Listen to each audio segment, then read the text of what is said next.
কেন এক রাতে ব্রাহ্মণরা তাদের শত বছরের ভিটেমাটি ছেড়ে চিরতরে হারিয়ে গেল? চলুন ইতিহাসের সেই অন্ধকার পাতায় ডুব দিই।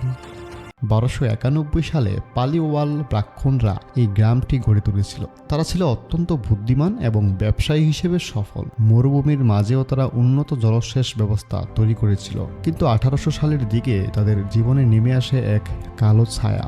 জয়সলমীরের তৎকালীন দেওয়ানমন্ত্রী সালিং সিং। সালিং সিং ছিল অত্যন্ত নিষ্ঠুর এবং লম্পট। প্রজাদের উপর করের বোঝা চাপিয়ে দেওয়াই ছিল তার কাজ। একদিন সালিং সিংয়ের নজরে পড়ে গ্রামের মোড়লের সুন্দরী মেয়ের উপর।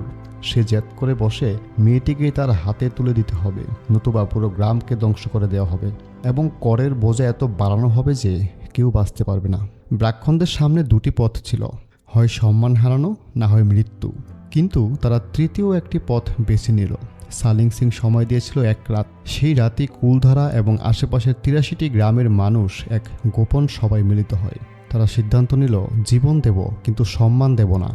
রাতের অন্ধকারে হাজার হাজার মানুষ নিজেদের সোনা দানা, গবাদি পশু আর প্রয়োজনীয় জিনিস নিয়ে গ্রাম ছেড়ে বেরিয়ে পড়ল। কেউ দেখেনি তারা কোন দিকে গেছে।